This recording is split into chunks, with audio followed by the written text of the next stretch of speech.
কই, সন্ত্রাসীরা গেলেই কই, অ্যাকশন অ্যাকশন। আমরা আজকে একটি ন্যাক্কারজনক ঘটনার শিকার হয়েছি। আজকে এরকম একটি পবিত্র রজনীতে এরকম ন্যাক্কারজনক হামলা এই রামগঞ্জ থেকে আমরা আশা করি নাই। রামগঞ্জের কোন সন্ত্রাসীকে আমরা রামগঞ্জে ঠাঁই দিব না ইনশাআল্লাহ। কোন সন্ত্রাসী রামগঞ্জে থাকতে পারবে না। যারা দেশের জন্য জীবন দিয়েছে তাদের পরিবারের উপর এরকম সন্ত্রাসীদের অতর্কিত হামলা এই ছাত্র সমাজ মেনে নেয়নি, এখনো মেনে নিবে না ইনশাআল্লাহ। এই ছাত্র জনতার শরীর রক্ত এখনো ঠান্ডা হয়ে যায়নি। সন্ত্রাসীরা যদি কোনোভাবে ভেবে থাকে এই ছাত্র জনতার শরীরের রক্ত থেমে গিয়েছে, ঠান্ডা হয়ে গিয়েছে, তাহলে তাদের ধারণা সম্পূর্ণরূপে ভুল। এই ছাত্র জনতার শরীরের রক্ত এখনো ঠান্ডা হয় নাই।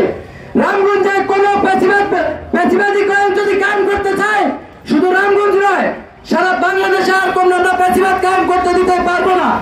এই ছাত্র জনতার হাতে দিতে পারে না।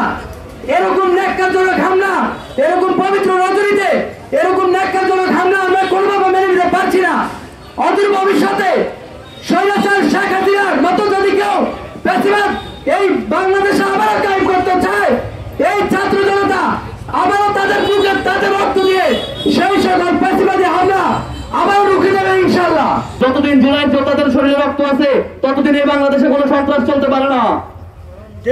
আমরা হুঁশিয়ার করে দিয়ে বলতে চাই, জুলাইয়ের রক্তের উপর দাঁড়িয়ে যারা আগামী দিনে বাংলাদেশের রাজনীতি করবে তাদেরকে অবশ্যই একই মঞ্চে একই সাথে সহাবস্থানের রাজনীতিতে বিশ্বাস করতে হবে।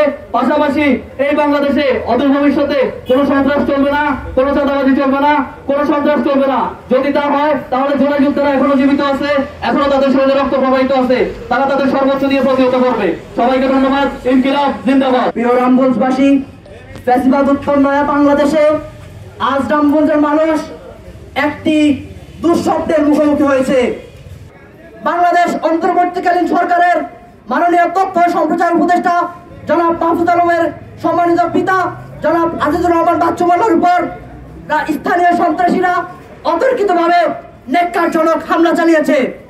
আমরা রামগঞ্জের ছাত্র জনতা সহ সর্বস্তরের জনগণ এই হামলার তীব্র নিন্দা প্রতিবাদ জানাই।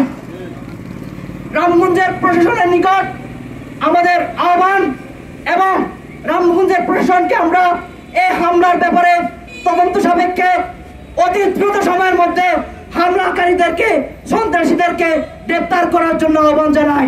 মাননীয় তথ্য সম্প্রচার মন্ত্রণালয়ের উপদেষ্টা জনাব মাহফুজ আলমের পিতা আজিজুর রহমান বাচ্চু মোল্লাকে সন্ত্রাসী কর্তৃক আঘাত করা হয়। উনি এখনো হাসপাতালে ভর্তি। আমরা আসলে আমার পূর্ববর্তী বক্তা যারা ছিল তারা তাদের কথাগুলো বলে গেছে। আমাদের মূল বক্তব্য হচ্ছে এই ফ্যাসিবাদ মুক্ত বাংলাদেশে এখনো যারা এই সন্ত্রাসী মদত দিচ্ছে এবং সন্ত্রাসী কাদা যারা জুলাই অভ্যুত্থানের নেতৃত্ব দিয়েছে, যারা জুলাই অভ্যুত্থানের মধ্য দিয়ে একটি সরকারকে হটিয়ে আজকে একটি স্বাধীন বাংলাদেশ আমরা পেয়েছি, তাদের পরিবারের উপর আঘাত করেছে। এর তীব্র নিন্দা এবং প্রতিবাদ জানাচ্ছি আমরা।